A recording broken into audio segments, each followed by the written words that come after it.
Hey everyone, welcome back to another Godzilla Battle Line video, and today we're talking about EVA Unit 1 as a leader. I've already talked about her as a unit and my thoughts on her as a unit. I think she's a very good unit. I don't think she is one of the best units, but I definitely think she's one of the best units since Ultraman, for sure, okay? She's a very good unit. Now we're talking about her as a leader, where I actually do think she's probably in the top 3 leaders in the game, period.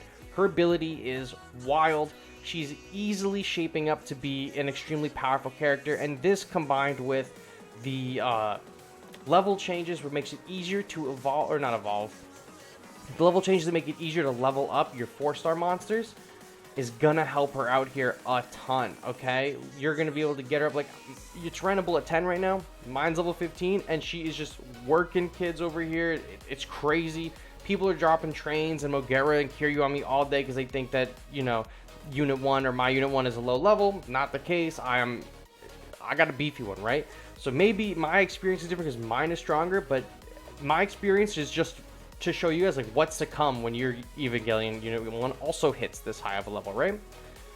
Let's talk about it. You've seen the gameplay on the screen. There's some crazy shit happening. I just robbed 80% of that Earth's health. Wild. Let's read the ability. Go Berserk. Energy cost is 5, which is not the most expensive ability, but it's up there. It's one of the more expensive ones for sure. Cooldown is 150 seconds. Now, if my memory is correct, I think that is the second longest cooldown in the game. The first is definitely Kiryu's, because the Absolute Zero Cannon is 180 seconds. This cooldown is only 150, so you have 2 minutes and 30-second cooldown for this ability. You can use this twice in a match if you use it once in the beginning, once at the end. I'm pretty sure the gameplay that's immediately on my, I guess, right side of the screen, it's my right. I think if you look at me, it's my left, but it's the right in the screen, the middle footage of the screen where I'm fighting the, I believe that's a Japanese name. I'm pretty sure they use it twice on me, once in the beginning of the match, once in the middle. I don't remember, but I used it only once on the farther gameplay footage. But it is a crazy ability, especially if you do not have as many units on the field as your opponent does. If you're really lacking, this is gonna just wipe them out pretty much. 80% health is a lot, and you compare this with a ton of good units for amazing results, especially AoE. Being able to take down all of your opponent's push in like 2 hits is just a huge gotcha moment. It's almost like whipping out Exodia, you know, turn 5. Like, oh, I drew all 5 pieces of Exodia, like back to back to back to back, bam, game's over.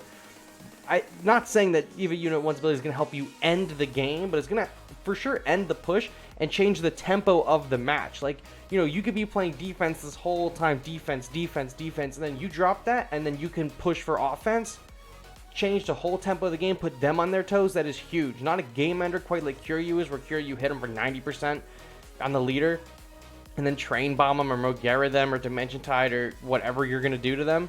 But this is going to end a push at least once a match. Do it twice if you get it right, the timing right. It's crazy. It's crazy. You can see it on both these gameplays. It's just a ton of health being thrown around. I wanted a better example of just like a ton of units on the board, but I couldn't get. Listen, I've been playing all day, not have good footage of it, but I chose the 2 best videos. I think the ability is really good. I think her range as a leader is also really solid. She doesn't have, I don't know if she has the best leader range. I think it's kind of like middle ground, but that middle ground range is really good. Drawback of her as a leader: no AoE. She is a single target. However, she retains her piercing. So she does have piercing as a leader, like Ultraman. But she does not hit multiple targets like G89, which that is a big L, right? If your leader's getting attacked, you want to dish out the most damage as possible with your leader so that you survive longer. But she is single target, so you gotta have to defend her. That's my only gripe with it, is because she's a leader. I'm like losing myself. It's not because she's a leader. My only gripe with her as a leader is single target. I'm also pretty sure the explosions will still affect her even though she's a leader. I think the AT fields are there purely as cosmetic. I don't know. I haven't been hit with an explosion, but just from what I've been gathering in the Discord and stuff like that, it seems like the explosions will still hit her. If I'm wrong on that, I'll put it in the pinned comment below. Also, you could see on the video in the middle, if you were paying attention to that and not me, you know, stumbling over my words, The other unit 1 uses their leader ability on me to try to take my last percentage of health. It is not taking 15% of my total health the same way like Zayton is. When Zayton takes 90% health, it is calculating what 90% of that character's health is and dishing that out as damage. EVA Unit 1's ability is a lot like Kiryu's ability, where it will take 90% of whatever is left. It is not, you know, that's what Absolute Zero Cannon does. Evangelion Unit 1 is taking 15% of whatever the enemy leader has left and taking that out.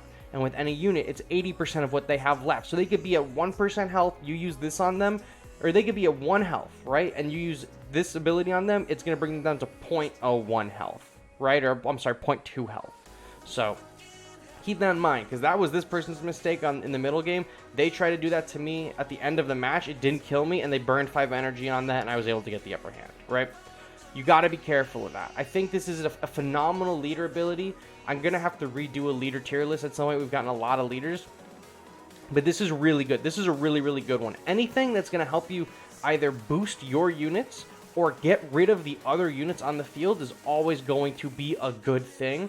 G89 is great. He boosts a wide majority of units. Kiryu's ability is great. It will basically kill anything, just about, right? Unit 1 is going to almost kill everything on the field, and then it's going to take health from the enemy leader. I'm less concerned with the enemy leader health. 15% is not a lot. I don't really think it's going to be too game-changing. The 80% of a unit is wild. Wild. In this video, you've seen on the screen, I take an Earth for everything he's worth. Around.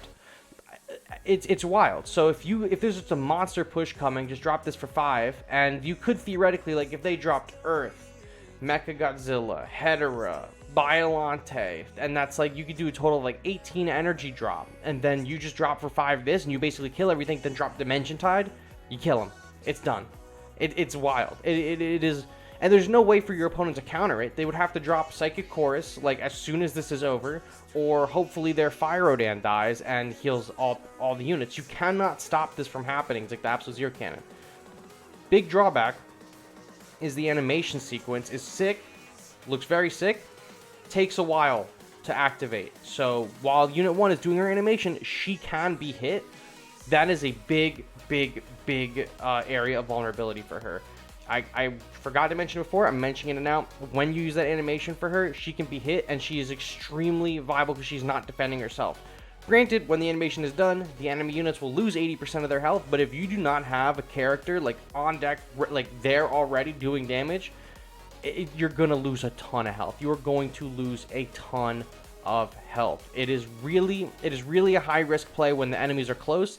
That's why my suggestion is you're going to want to use this ability when the enemies are about midfield or when there's a large dump. Like when your opponent drops like a ton of energy out, you know, unit, then you drop this. Then it's over for them, right? You could let them even, throw down ERB, let them charge up energy, let them keep dropping units, then you just pop this for 5, and then whatever else you had in your back pocket, maybe a Hedorah and the Kamacuras, and then you're just going to start running through the units. Like, their energy just becomes worthless at that point, right? It's crazy. Unit 1's ability single-handedly counters Godzilla Earth, right? It'll basically kill an Earth, and for a lot of the high-level ones you're seeing in the arena now, that's a big deal, but keep in mind, it's only going to kill 1 or 2 of the Earths. Your opponent will still be able to send out more Earths, so doesn't absolutely shut down an Earth deck, but it's going to be really good for those massive pushes that you might not have the damage to take care of. This deck is going to shut down Gigan rushes 100%. I've had a near 100% success rate shutting down a Gigan push. I see the Gigan leader. Okay. I see the Anguirus. Okay. I see the G9. Okay. There's the rush. I put my ability up. I throw the Kamacuras down, or I throw a Hedorah or Dimension Tide. Done. It's done. Granted, Gigan can rush a lot more than you can use that ability, but once you use it and you shut down that first push, they're out a ton of energy. And then you should, if you've saved up yours and you were smart, or depending on how the match was, hopefully you have some low-level units you can dump out, like Kamacuras or Hedorah or something like that. Maybe the M-Balls or Manila even, if you're using them in your deck. This is also what did I say? I had another deck that this was really good against, and now off the top of my head, I don't remember what it was. But Earth was one of the main things I want to talk about. This is really good at shutting down Earths, and this is really good at shutting down Gigan rushes, because the Gigan rush deck relies entirely on them getting their units to you as fast as possible. If you can shut that down before it even happens, you could discourage them from continuing doing that. Really, really sick. So there's EVA-01, man. I think she's a phenomenal leader. I'm having a ton of fun with her. Yeah, there's a few drawbacks like no AoE. She's still susceptible to explosions and stuff like that, and the animation is too long, but man, this ability is wild. You will just be able to shut down a ton with it. Even a low level Evangelion Unit 1 is still like a level 1 Unit 1 is still going to take 80% health of a level 40 Godzilla Earth, right? That is crazy. That is huge. A lot of people are sleeping on this ability. A lot of people do not like it. A lot of people think it's just like whatever. The animation's cool, but whatever. I promise you, if she's not, I don't think she's going to become meta as a unit. I think she's obviously a very good unit. I don't think she's going to be meta or necessary, not like the same way Ultraman is. But Ultraman is a really great unit and not a great leader. EVA Unit 1 is a great unit and a phenomenal leader. Okay, the only major drawback is she's not a 3-star, right? So it's harder to get the pieces for her, it's harder to level her up. I really like her. I really, really like her as a piece, and you can say to me that I'm biased because I like Evangelion. I got the Unit 1 behind me. I was very hyped for the stream. A lot of the top players, I think, are going to agree with me that this is by far one of the best abilities that we've ever gotten in the game for a leader. Hands down. This is phenomenal. You can take down whole pushes. You can just make your opponent burn through energy like crazy. It really changes the tempo of the battle. And that's what you want, especially if you're on the back foot and you're just getting your ass kicked the whole time and you drop this ability, you are completely changing the tide of battle. Very good ability. I like it a lot. I'm going to stick with Unit 1 as my leader. I wanted to put her in my deck. I'm not really like feeling it too much as like I was with Ultraman, so I made her my leader. I kept my meta slave deck the way it was, except I took out Hedera and put in Gigan so I don't have to evolve, but Hedera is really good, and I'm seeing great success with this deck. And before I end the video, I want to tell you what units I think are good in, to pair with this. Obviously, you're bringing an opponent down to 80% health. Pretty much anything is going to like one-tap it, right? Maybe two if it's weak. But I have been finding a lot of success with Dimension Tide, the Trains, Hedera, Mecha King Ghidorah, Gigan 04, and Mothra now with the recent buff, and Burning Godzilla. Anything that does AoE and can help you take down multiple targets at the same time is going to excel with this ability. I guess the same could also be said for really long-range units that your opponents are not going to be able to hit. Godzilla Ultima and Super X, for example. I took out my old Ultima deck with Super X and him in it. I dropped this on a big push with like a G89 and a Mecha Godzilla and a Biollante, and there was something in the air. I think it was like a regular Rodan, the Rodan 64. And brought them all to 80% health, and then Super X popped one, Ultima popped one, Super X popped the other, Ultima popped the other, and they were done. It's crazy. The only thing you got to mitigate is it's a 5 cost energy, or it's 5 energy cost to use it. So it is a bit expensive, but I think you will see great results if you already have things on the field and you're not quite sure if you're going to beat the push. Just drop this, take that push down, and call it a day, right? This ability is extremely hard for your opponent to counter. It's extremely easy for you to use. You have to be really smart when you use it, but I think that it'll change the tide of games for sure. Is it a game winner? Some would argue yes, that it is an absolute game winner. It's definitely like clutch some games for me. I don't think it's a game ender the same way as Curyu's is, but I think that this is probably the closest thing to that for sure. I'm really liking this ability, and I hope you guys are too. This is an extremely long video. I didn't realize I was ranting and rambling about it for so long, but I hope you enjoyed the gameplay in the back. I hope you enjoyed my ranting and rambling, and if you stayed this whole entire time, thank you. I really appreciate that. So, shout out to you guys who made it to the end. Thank you for watching this video. I will catch you all on the next one. Bye-bye.